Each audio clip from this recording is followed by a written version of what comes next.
Good afternoon, everyone. I'm Cindy Allen. Thank you so much to the Chamber for inviting me here today. I have to apologize. I'm, over 50 and have knee problems, so I wore my tennis shoes. And I was going to apologize, but this morning I tuned into one of the news programs, and there was a whole segment on how Washington really is going to tennis shoes, even on Capitol Hill. So I'm not going to apologize. I'm just going to say I'm an innovator, and I came prepared, and I have resiliency for my knee pain. And I'm 51 and stubborn and need to move toward tennis shoes. So I want to thank the Chamber. It's really an honor to be here representing FedEx and to meet many of the really awesome stakeholders that the Chamber has brought together, as well as some of the federal agencies, including the Small Business Administration, who we partner with quite a bit. And at FedEx, we really are committed to resiliency, as you saw in our fancy video. I always love coming to these because we get to see them many times for the first time. But we really do support small businesses through many natural disasters across the world, not just in the United States. And we really are proud to continue that long history of small and medium-sized business resiliency and activation after a natural disaster has occurred. Most recently, this really is our multi-year commitment with the Chamber Foundation, which allows FedEx to contribute directly to small and medium-sized businesses to actively prepare for the natural disasters. And as of this morning, there are more than 2,600 small businesses that have registered for the Ready for Resilience program, which we helped found with the Chamber. And today, that foundation has given over $190,000 in grants to small and medium businesses to prepare for natural disasters, and it's something that we're really proud of. Small businesses employ nearly 50% of the workforce, so they're really important to us, and they're very important customers to FedEx, very important, suppliers, very important, businesses that our community buys from. And helping the small businesses with grants is really very important to all of us. So, Francisco, have a couple of questions for you. Thank you, Cindy, for having us. The SBA has really made changes to improve the customer experience a lot. And to factor in resiliency and recovery, what are some of the changes that SBA has made recently? I think it's really been guided by two things, leadership and then ownership and owning the issues. And so this has been a priority for the Biden-Harris administration, the first political appointee in this role to make sure we're stepping up like FEMA, HUD, Commerce, and the other political appointees to prioritize this issue, and then owning the space. Most people don't know SBA is the only federal agency that to this scale and scope addresses homeowners, businesses, renters, and private nonprofits. And since 2000, there have only been 3 years where there have been more presidentially declared disasters than SBA declared disasters. And so we're often on the ground more than any other federal agency and missioned to support those small businesses that are the backbone of the economy. So a few things. We've got right people, right jobs, learning from the COVID. We've moved the lending program that was under the disaster office to capital access to make sure the better customer experience. Everything we learned during COVID, investing in technology to make sure that's in the shop that it belongs in. Leading from the ground up. We used to divide our field operations between east of the Mississippi and west of the Mississippi. So now we're using that structure to be more regionally based, layering on top of FEMA regions, EPA regions, other federal regions to make sure that our folks on the ground are tied into those communities. And when we send in the cavalry to help, that they are in touch with those communities and can point us in the right direction. And for the first time ever, actually tying resilience to recovery, we went from the Office of Disaster Assistance to the Office of Disaster Recovery and Resilience, but not just in name and indeed, investing in mitigation and putting more money on the ground, so appreciative of the kind of programs that are putting capital into businesses to help them recover. And also making sure that we are driving from the customer experience, and all of the changes that we've done are really driven, what does it look like on the side of the disaster survivor, and be in their shoes in how we roll out our programs. So, customer experience is something really important to us. It's something we focus on every day. And when you talk about, the occurrence of natural disasters, they are increasing. It's the new normal. So how does the SBA really prepare for that new normal, help your customers prepare for that new normal, and what resources can you provide to them to do that? The landscape is changing so dramatically. Where I came from in Texas, we averaged a presidentially declared disaster about every 9 months. Last year, we had 18 different billion-dollar-plus disasters across this country. This year, we're at 7. We're a little more than half the year, but I promise you we'll beat that. Right now, we have declared 196 disasters out of SBA. Right now, we're on the ground in 23 communities, 9 states, and 2 territories. And that is the face for businesses, and for them, it's an existential threat. And so what we're doing is ensuring that when we get on the ground, that they understand our programs better. Right now, for a business, for a 30-year loan is 4% interest over 30 years. That's making capital accessible so they can survive. Recognizing that many are still on the heels of COVID, implemented what was initially for 1 year, 0 interest, 12 months to make sure they can have that capital and not worry about paying that back in 30, 60, 90 days so they can back on their feet in the coming months. That will be permanent. And investing in mitigation. That is the most essential piece, the kinds of projects you're working on, the chamber's working on. Previous to this, only 2% of our disaster applicants got that extra 20% so they can mitigate. So when they're building back, they can do it in a way that's more resilient. We have upped that in just the last 18 months to 20% of people that get disaster loans are now willing to invest that extra capital they get to be more mitigated. And so we're going to make improvements to that in the future and really focus on making sure that they can be mitigated and resilient, not only as they're recovering, but also in the future disasters they're going to face, because that's looking like it's inevitable. So given that there are more disasters, given the need for capital, how do you as the SBA coordinate non-federal funds and make sure that those are available and, during a disaster and after a disaster? How do you coordinate that with the loans and grants that you have available? And that's the challenging piece, but the exciting piece. We talked about the scale and scope of disasters that are happening in this country and the rapid pace at which they're coming. One federal program alone is not going to solve that. Us working across the federal family is not going to do that. So one of the things we're doing is tackling when we get on the ground, when we open up a business recovery center, that it's not just BA at the table, that we're working with commerce, that we're working with local chambers, state chambers, those economic groups that can come in, and a business owner can come in and avail themselves of all those programs. And that's different from every disaster. It's different in every state.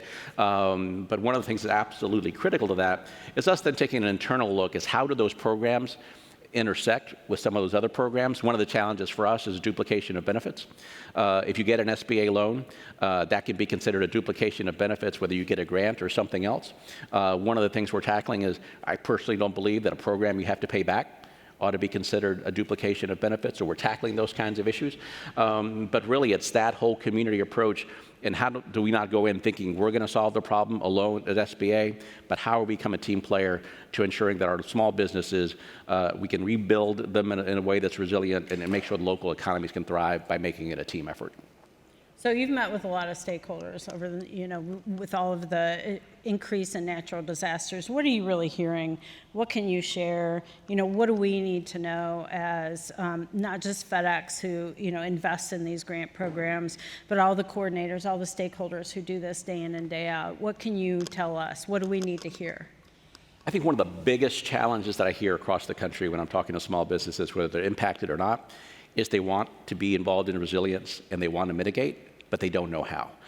And that's understandable. They're working on keeping the lights on. They're trying to keep the doors open. And I'll tell you, I sit in various meetings on resilience a week.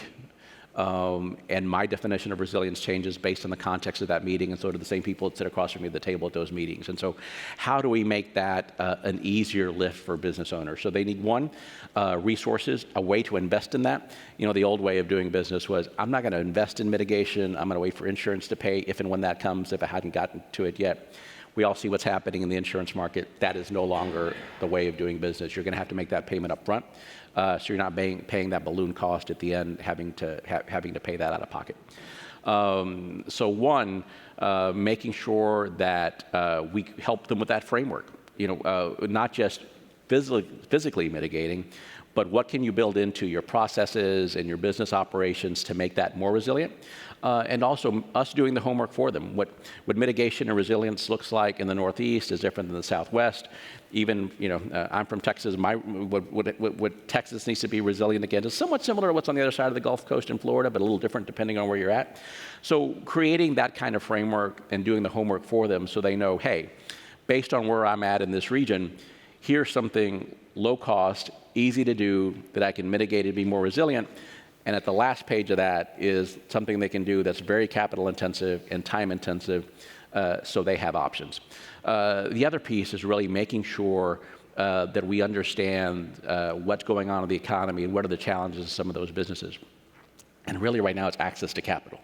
So we're bringing the whole of SBA approach. One of the other things we're doing, at the end of the day, I think this will be the single largest transformation of SBA's disaster enterprise and its 70-year history. And by the way, we turned 70 on Sunday at SBA. And so how do we increase capital? Because that's really important to small businesses. One of the things we did, again, zero interest over 12 months. So if you were just impacted by a disaster, you can take that capital, you can rebuild your business, and it can be a cash flow issue. And if you can pay that back before that 12 months is over, it's money with no interest. The other piece is making sure that we can expand capital for mitigation. So one of the things we're constrained by right now is if you were impacted by a disaster, you would have had to take in a loan, and then after you've taken that loan, you could add that 20% on top of that to mitigate. The previous standard said you had to rebuild, you had to mitigate for something similar that you just experienced. So if I'm from Texas and I just experienced a tornado, and I used each of those programs, I can only mitigate against a tornado. Needless to say that in Texas, I'm susceptible to hurricanes, I'm susceptible to flooding, now ice storms, right?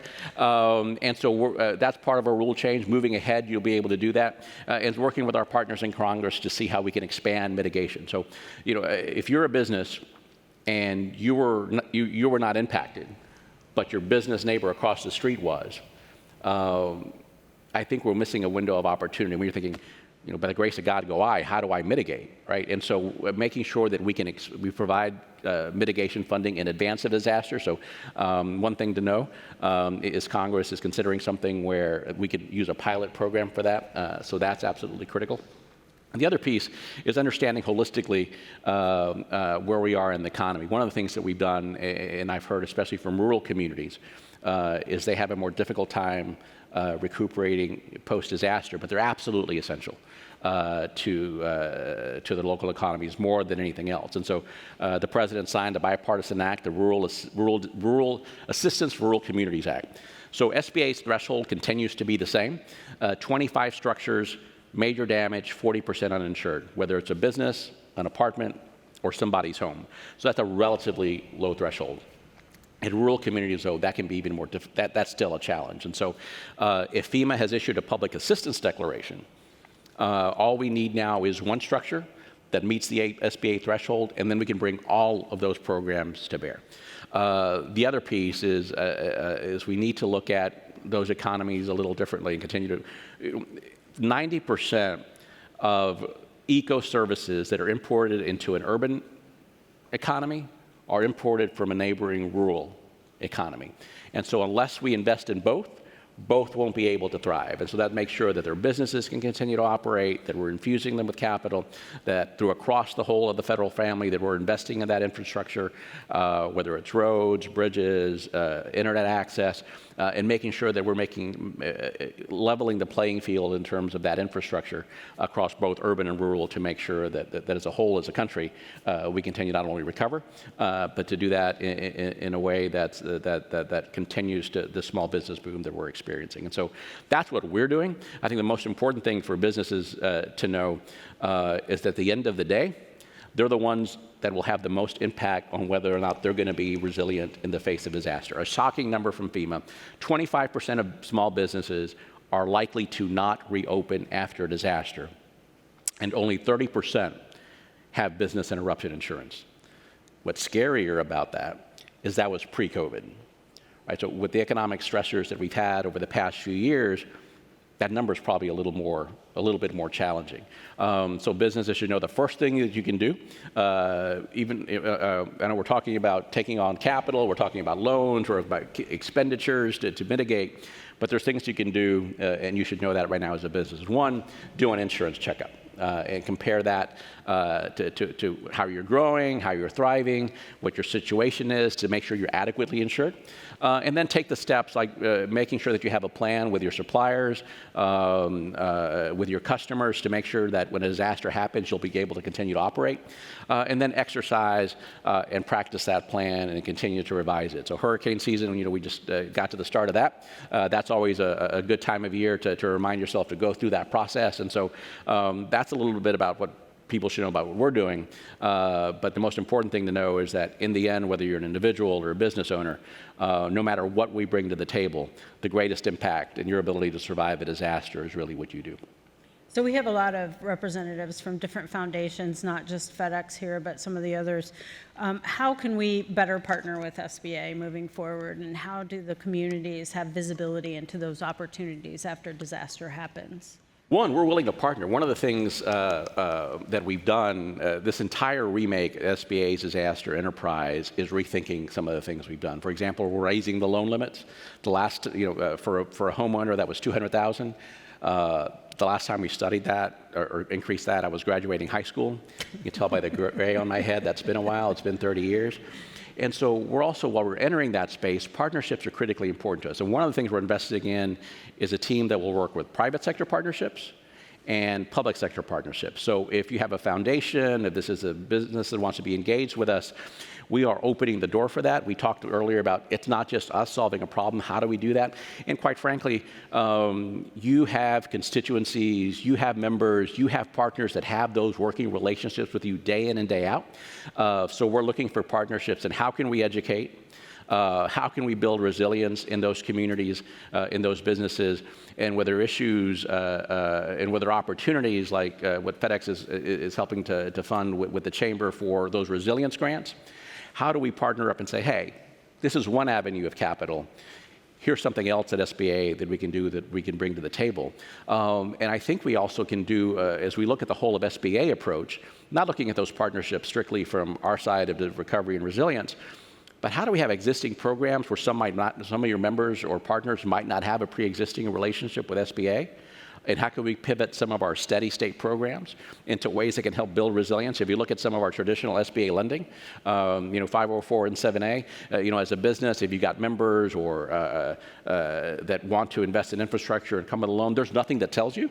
There's nothing that prohibits you from building back in a way that's more resilient when you're using that lending. So right now is a great time to partner with SBA. We're looking for those partnerships, and we're coming into this space relatively new at the table. It's the first time we're tying resilience to recovery, the first time we're making significant investments in mitigation to make sure that our economy can survive and thrive.